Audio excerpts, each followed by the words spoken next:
What is being? Being and time has the answer to that very important question. In fact, that is the most important question in all of philosophy. We might think that to ask what is being is to ask what is truth, or what is the meaning of life, or what does it mean to be man. But let's trace the history of the question. Heidegger actually put into question the whole of Western metaphysics. He says that Western metaphysics is a forgetfulness of being. Plato, Aristotle, and St. Thomas talked about beings, but they have ignored being as being. Now, when we speak about being, in Heidegger, it is what he calls aletheia, that which reveals itself, but at the same time also conceals itself. So being, therefore, for Heidegger is that lighting up process. Now, what is this lighting up process? If we ask ourselves what is being, it's like we're grouping into the dark. But we begin with our presuppositions, and our presuppositions include thinking about being as a concept. And yet Heidegger says that a concept is naive. A proposition does not really capture being. Science, for instance, tells us about what reality is, what the meaning of things can be. And yet, science neglects being. It only considers beings. Because science is about the analysis of concepts. So meaning to say, for Heidegger, when we try to calculate things, when we try to calculate reality, being does not reveal itself.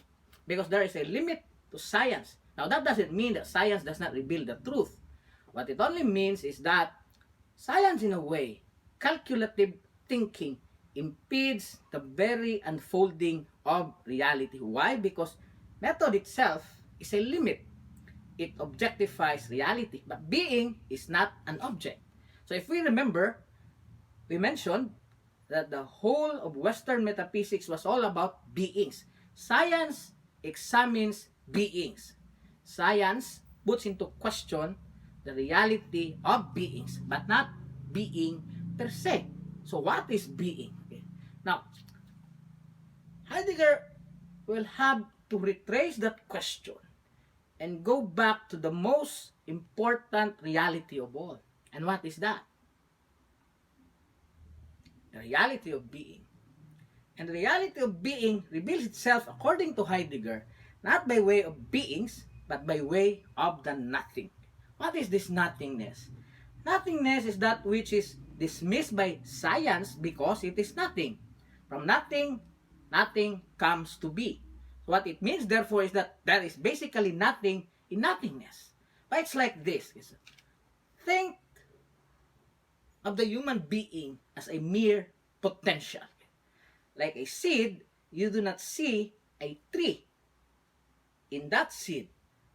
In the same sense as you do not see what is to become of man when you think of man as a potential.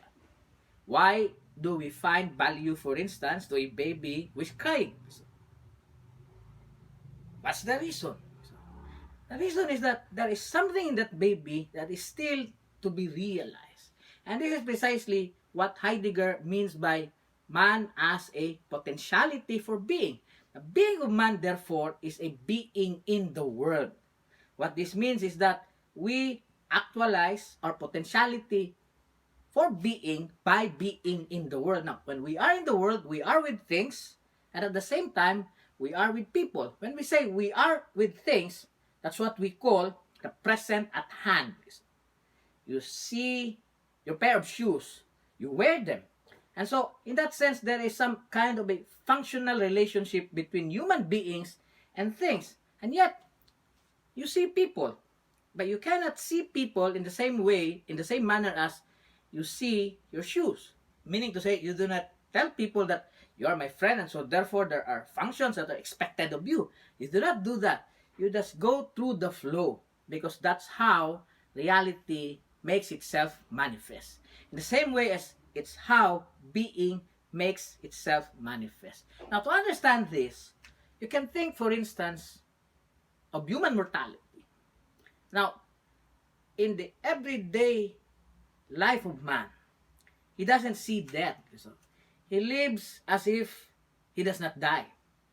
But death is part of man's potentiality for being. And for that reason, death therefore is man's ultimacy. What this means is that man is a being towards death. And so to be man, hence, is to realize that you are a mere provisional existence. And ultimately, you will have to complete yourself. Man, in that regard, is a not yet. When we say that we are a not yet, it means that we are mere possibilities. But what are possibilities? Possibilities, according to Heidegger, is the reality of man. And so, a seed, therefore, while you do not see the tree, the reality of the tree is contained in that seed. And when it comes to man, the finality of man, what is to become of man, is something that is contained in his potentiality. Now, when we come to understand these things cannot be revealed to us by way of calculative thinking, by way of the methodologies of science. Science, mathematics for Heidegger are not really wrong. But what he's saying is that if we limit ourselves to an understanding of the world based on these objective sciences, then there is a limit as regard to how we might come to understand our potentiality for being. And so when we ask ourselves then, what is truth? To ask such a question, it is to pose the question back to you, back to the human being. The question itself is about that individual who has posed the question. And so therefore, the ultimate meaning and value of philosophizing dwells in that question. You have to live life by living through those questions. And hence, to answer what being is to be able to ultimately pose the question.